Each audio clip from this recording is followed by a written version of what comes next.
I do 3 days a week of full body weightlifting. And then I do 2 days a week of mobility, flexibility, conditioning, and HIIT. Hey guys, thank you so much for supporting us and watching our videos. If you'd like to support us some more and get some of our merchandise like this awesome apron, be sure to check out our website at thecarnivorerevolution.com. Hey everyone, welcome to the Carnivore Revolution. I'm Serena, and today my guest is Holly. She is Maui Meat and Fitness on Instagram, and Holly and I have been talking for a long time there, and this is our first face-to-face, so I'm excited to hear her entire story. She is a mom, a grandma, a fitness enthusiast, a meat eater, and a coach. So thank you so much, Holly, for hanging with me today. Thank you for having me. So let's talk about your story. I always like to start with how people became carnivores because it seems like it's so outrageous and so out there. And so I always like to hear how people found it and what made them decide to give it a try. My husband and I both went keto first, and we were keto for about 10 months. My husband did not like keto at all. He said he felt awful on it. It was low protein. He just didn't like it. And he heard Sean Baker and carnivore. So he said, "Oh, I hate vegetables. This sounds like my kind of diet." So he went, and I was reluctant. First off, I wasn't a big meat eater. I had 2 organic gardens. I grew all my own vegetables. And second, he has a really good life insurance plan. And so I thought, well, if he's going to die, somebody has to spend that money. So I thought I'd hang on for a while and see what happens. So I sat back for about 8 months. Then I saw that he was getting better and better. So I said, okay, well, that's not going to work. So I better jump on the wagon with him. And so it wasn't, I didn't think I could do it. I was going to do it for 30 days. And because eating just meat just sounded gross. And so 30 days, I started feeling really good. My purpose was because I had already lost my weight on keto, but I still had a terrible sweet tooth because of the keto snacks. And I still had joint pain, and I wanted to change my body composition. So that was my purpose for going on carnivore. So after 30 days, I noticed, wow, I'm feeling good when I get up in the morning. I'm not so stiff and sore. So I thought, okay, well, Sean says, do it 90 days. Okay, I'll do it 90 days and see what happens. He says that's when the magic really starts. So I did it 90 days, and I was like, wow, this is amazing. You can start seeing my abs again. And I get up in the morning and I feel terrific. So that was 4.5 years ago. And I'm still hanging in there. It's not complete carnivore, but pretty darn close, 90% carnivore, I would say, relaxed. I always did start with, I never did go just salt, beef, and water. I always used spices and herbs from the get-go. But other than that, it hasn't been difficult at all. And I can relate to the being achy thing. I was 48 and I would get out of bed and I would have to sit on the end of the bed for a minute. Then you stand up and you straighten up for a minute, as you're walking into the bathroom, just that. And I remember saying to my husband, is this what being 48 is like? Is this what it feels like? It just felt so normal because you hear other people talk about it. And I started carnivore and all of that went away. It's amazing. So that is one of those things that everybody across the board will talk about. Just having that go away and just feel really good once the energy hits. It takes, 15 to 30 days for that energy to kick in, for ketosis and, to be running on fat for your fuel. Yeah. Yeah. Really amazing. And so how old are you? I am 62. 62 years old. And for people who have not seen you on Instagram, I suggest everybody go look at that, because if you think that you're too old, however old you are, to start exercising and building muscle, you have not seen Holly's page, because Holly is a true inspiration. I watch your exercise videos and it just gets me so excited for where I'm going, as long as I keep, doing what I'm doing. So let's talk about what your exercise routine looks like. And did you have any trouble at all building muscle or keeping your energy without carbs? No, I've been athletic my whole life, so I have that for me. I also, my husband and I have been involved in athletics, and he's my coach. He coaches master Olympic lifters who compete and have world records. So he knows what he's doing. And he when he offered to train me, I said, sure, I'd be dumb to turn that down. So that's, how it started. But what was the question? Just what your exercise routine looks like. Okay, yes, correct. I did start off with 6 days a week, and I thought, oh no, this is too much. I'm over exercising. My purpose was to just get the basics down and not have to work out, all day long and stuff. So I dropped it down to 5 days a week. I do 3 days a week of full body weightlifting, and then I do 2 days a week of mobility, flexibility, conditioning, and HIIT. I'll do some sprints or something. So basically 5 days a week, and then 2 days of rest, recovery. And so that's most. Go ahead. Sir, depending on the program, I always get asked this: how long do I work out? So it depends on the program. It can go from anywhere from an hour and a half to 2. So that's pretty much what I do 5 days a week. And you live in Hawaii, so you get to do a lot of your exercises outside, which is super nice. So your videos aren't boring. A lot of times there's some pretty scenery involved too. Yeah, my neighbors all know me because I'm always going up and down the road, and nothing phases them anymore. I've been doing it for a couple of years. In fact, I've seen a couple of them come out and try and do sprints up the road like I do. So I'm like, yes, it's working.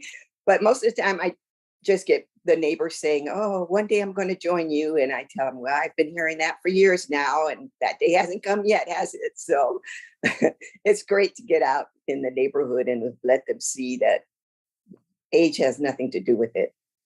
Yeah, that's amazing, because you're being such an inspiration to other people, and you don't just talk the talk, you walk the walk, which is pretty cool.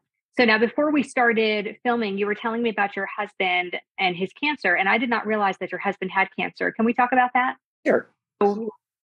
He was diagnosed with prostate cancer 3 years, just the beginning of the pandemic. And he had been on the carnivore diet. And like I said, he started before me. So it was a shock, really.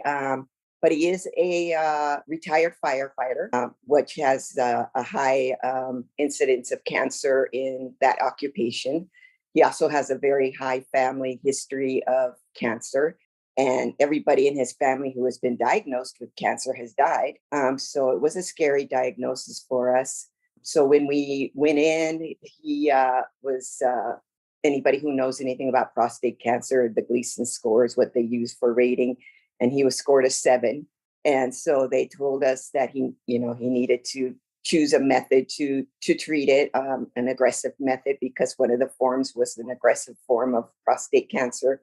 But because of the hospitals were locked down over here and they weren't doing that kind of surgery, so we found alternative methods to treat it.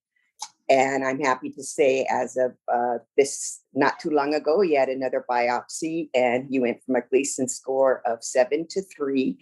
And he no longer has any aggressive form of prostate cancer. So he's just on surveillance, active surveillance, and no longer seeing his urologist. He just sees the practitioner that works with him, and he just does regular tests to test his PSA levels, which have been good. So they wanted us to go get off the carnivore diet. They told us it had to be low protein, had to be a Mediterranean diet. And we said, we thought logically and said, but if muscle is the key to longevity, why would we want to give up muscle health?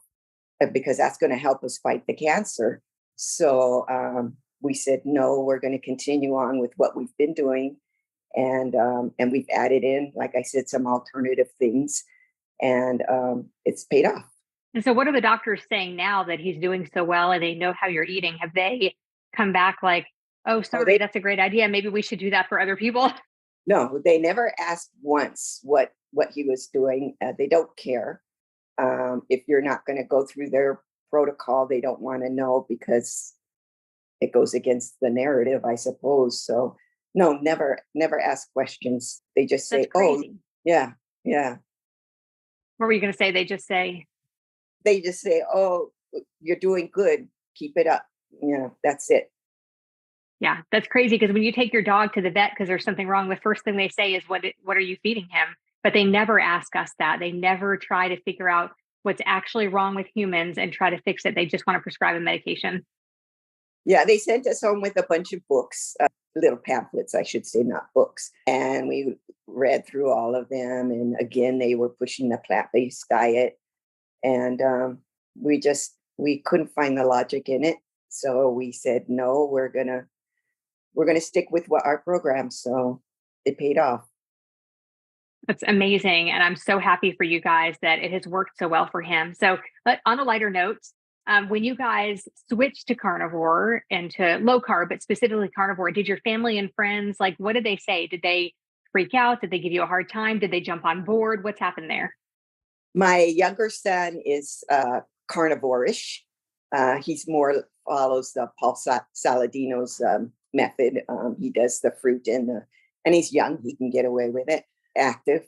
My older son kind of thought we were a little out there, but he understands. He was kind of against meat because of global climate change. Thought it was not a good idea. And we still have little arguments about whether or not it's the cause of climate change or not.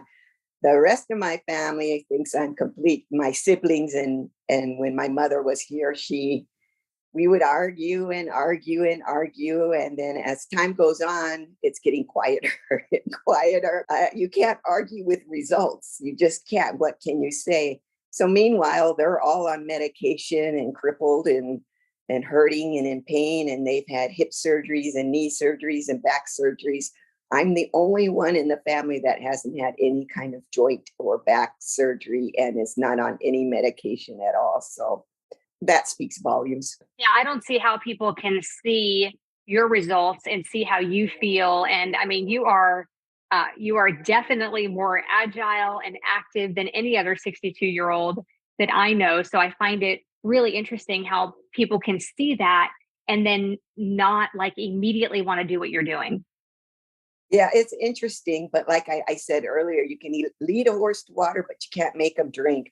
So I try to show, that's why I post these workout videos and I share body composition just for the naysayers who think I'm lying or that it can't be done and that because of a certain age, you shouldn't be able to do this kind of athletic performance and stuff. But there is no expiration date on fitness. So you start where you're at and you just go forward from there. And what about fasting? Do you do any kind of fasting or anything? I did in the beginning. The first year, I believe, the first 2 years, I was a high fat carnivore. I started putting on weight. And so decided I started looking more into protein and started learning more about protein through Dr. Gabrielle Lyons and really liked her work and what she said and Ted Naiman. So these last 2.5 years, I've been high protein, a moderate fat. I'm not anti-fat at all. I just don't go to the levels that a lot of other people go to. It just works better for me. Because of my activity level, I can get away with high protein. And so where was I going with that? I was asking about fasting. Fasting, yes. I did it the first year. It was okay. Because everybody said you had to fast. So I did it. And whenever I fasted, I lost weight. It was great. But as soon as I started putting food back into my regimen again, it just came back on. And so, no, I don't fast anymore. You could say I intermittent fast, but I do eat 3 meals technically a day, but I actually eat food twice a day. I start my mornings off with a protein shake when I get up, a whey protein shake. I put 2 scoops to get 50 grams of protein to kickstart my muscle protein synthesis. Get that word out as fast as you can. And then I will have my main meal is lunch. I have a really nice big lunch. And then a couple hours later is when I work out. And then in the afternoon, I train. And then after that, I will have another protein shake and I will have a smaller dinner. I'm not as hungry at night. And so that's kind of what my day looks like as far as. What about macros? Do you, what are your macros? I know you said that you go with kind of high protein, moderate fat. So what does that look like? I don't track, but I did for a week because I was curious, and I have so many people asking me, they want specifics, and I'm just, that's not me. I'm more intuitive, and I don't like to have to think about things overthink. So on that week, I do I averaged about 2,000 calories a day. My protein, what I do pay attention to is if I'm getting 50 grams of protein 3 times a day, so at least 150 grams per day. Other than that, I can't tell you what my macros are from there. I do eat the leaner meats. I prefer them. I don't eat fatty meats. In the beginning, I ate a lot of pork belly and all kinds of fatty ribeyes and stuff. But since I've switched to higher protein, I keep with the leaner meats. And we're gifted a lot of venison because we have a deer problem here on Maui, and I have friends who hunt, so we get a lot of game meat to eat. And so I love seafood. Seafood is high in protein and lower in fat. So I tend to gravitate towards the lower, leaner meats, which is. So I know you said you eat 3 times a day plus your protein shakes, but what does a typical day of eating look like? Like what foods, what do your meals look like? Okay, I'll just go off with what I'm going to have today. This morning when I got up, I had my whey protein shake. And then for lunch, I made Karen Smiles shrimp with her, I don't know how you pronounce it, some Italian butter sauce, which was fabulous. So we had a bunch of shrimp with this fatty sauce on it, butter sauce. I eat until I'm comfortable. I don't eat until I'm stuffed. And then following that, I had a kefir drink. I make my own kefir. And then tonight I make my own bone broth. And so if there's leftover meat at lunch, I'll throw it in my bone broth and have like a soup. And with that, I usually have about 6 pieces of bacon. And this is going to upset some people, but I actually have a bowl of Greek yogurt with a handful of blueberries. I've been experimenting with that this week. And I got to tell you, my sleep has been so good adding those blueberries in.